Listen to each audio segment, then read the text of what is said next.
ये मजलिस इत्तेहादुल मुस्लिमीन में हर वक्त कहता है एक छोटी जमात है। ये वो बादल है जो सिर्फ बरसते नहीं, ये गरजने वाले बादल है, कभी बरसते नहीं। हमारे मुसलमानों को यह समझना चाहिए कि ये जो छोटी जमात है बीजेपी का मुकाबला नहीं कर सकती।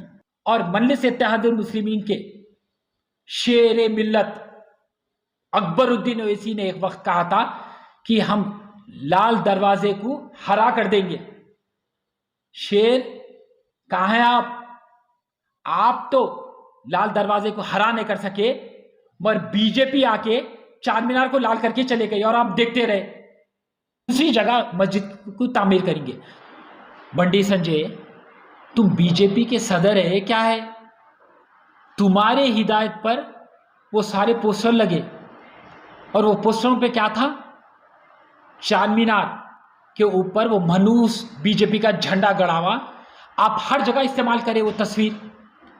तो मैं ये बंडी संजय के पूरे कारकुनों को, बीजेपी के पूरे कायदीन को मैं आगाह करना चाह रहा हूं। आप लोग जो चार मीनार के तस्वीर पर वो मनूस बीजेपी का झंडा लगाकर जो आप तस्वीरें जो सड़कों पे लगाए, होर्डिंगों पे लगाए, वो पहली गलती थी, हम माफ कर दे रहे, क्योंकि मसाजिद को लेके कोई कॉम्प्रोमाइज नहीं। अगर से दूसरी बार ये गलती दोहराई जाएंगी तो वो बीजेपी का झंडा लेके ये बीजेपी के कारकुन और ये बीजेपी कायदीन की उस जगह घुसड़ दूंगा कि हिंदुस्तान का कोई डॉक्टर नहीं निकाल सकेगा। और याद रखो, राशिद खान धमकी नहीं देता, कर गुजरता। ये लोग जो है ये मसाजिदों को लेके बेहरमती करना चाह रहे। मसाजिद हमारे दिल में बसे हुए हैं, मसाजिदों से हमारा वजूद है, और मसाजिदों की इज्जत नहीं कर सके तो आप खामोश रहो। अगर बेहरमती करने की कोशिश करेंगे तो मैं फिर बोल रहा हूं बंडी संजय, इस कदर वो झंडा घुसड़ दूंगा कि पूरे आलम में ढूंढ लेते रह जाएंगे डॉक्टरों को, पर कोई डॉक्टर नहीं निकाल सकेगा। तो नो कॉम्प्रोमाइज मसाजिदों को ले लेके। अगर से आप सोचते हैं कि आप बीजेपी जमात को ले लेके आपके पास पागलपंती है, तो आपके जैसे पागलों को मैं सर्टिफिकेट देता हूं पागलपने का।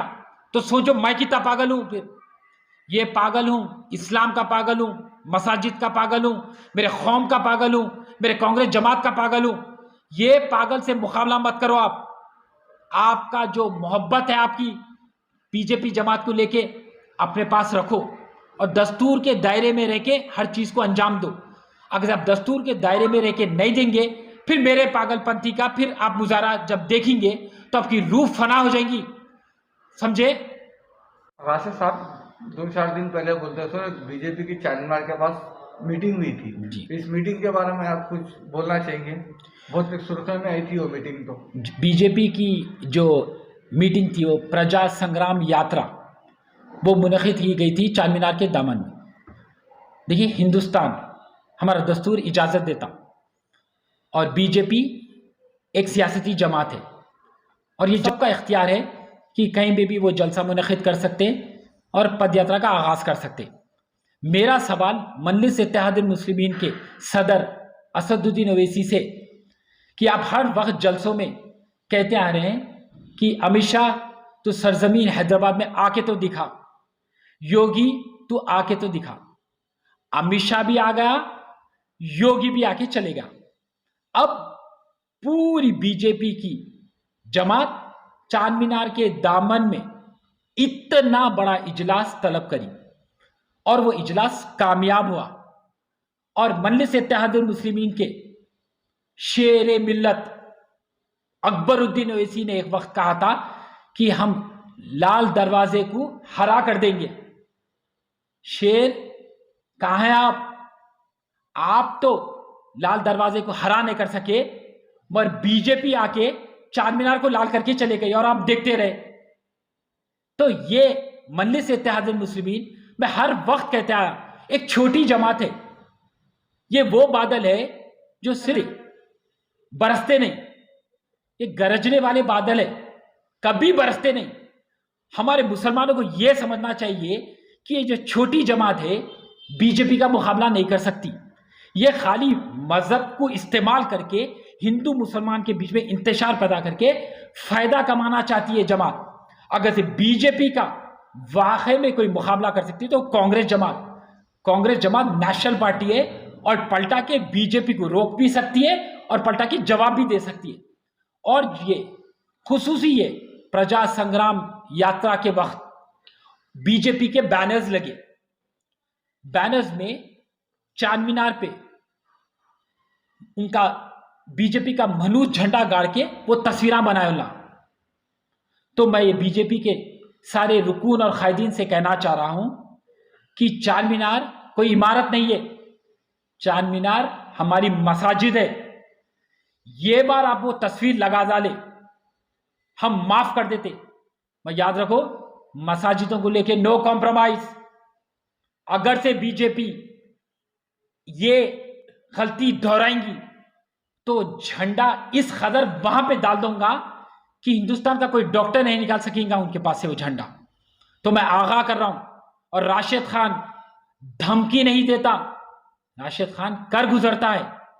क्योंकि याद रखो, वो मसाजिद हमारे दिल में बसे हुए, मसाजिदों के करीब नहीं जाना, हमारे जज्बात जुड़े हुए, अल्लाह का बारगाह है। तुम जो निशाना तान रहे, पूरा निशाना आप कांग्रेस पे तान रहे, तो आप कांग्रेस को कमजोर करेंगे तो वह बीजेपी को फायदा होगा और आपको फायदा होगा। तो आपका प्रेस रिपोर्टर का सवाल था कि आपके रियासत तेलंगाना में जब मस्जिद शहीद हो तो आप खामोश क्यों बैठे? आप उसका सवाल का जवाब दो तो आप गुमराह कर रहे, बाबरी मस्जिद की बात कर रहे और बोले कि नक्शा दे डाले। नक्शा दे के 1 साल हो गया।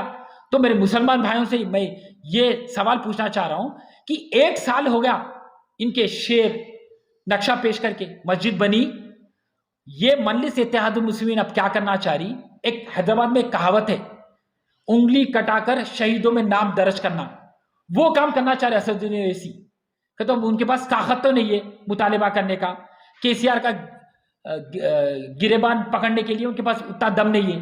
तो अब क्या है, वक्त का चलन दे रहे, हम नक्शा पेश करें, मस्जिद बहुत जल्दी तामीर होगी। कहां तामीर हो रही? अभी तक तो संगी बुनियाद भी नहीं रखी गई। देखिए, हमारा मुतालिबा है ये सेक्रेटेरिएट की मसाजिद को लेके मैं 5 टाइम एहतजाज कर, तो हमारा एहतजाज बरकरार रहेगा जब तक के संगे बुनियाद ना रखी जाएंगी।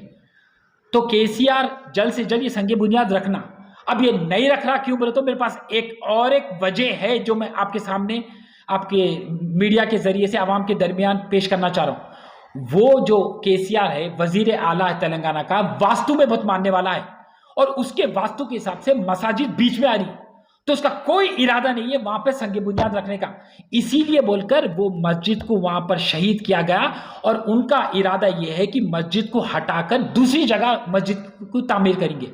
मगर यह नागवारा है, जहां मस्जिद एक बार बन जाती है ता क़यामत तक वो मस्जिद वहां पर ही तामीर रहना चाहिए और वहां पर ही रहना चाहिए।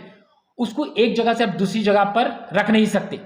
तो केसीआर से हमारा मुतालिबा है जल्द से जल्द रखो, और अगर हम नहीं रखेंगे तो आपके बाप को भी रखना होगा।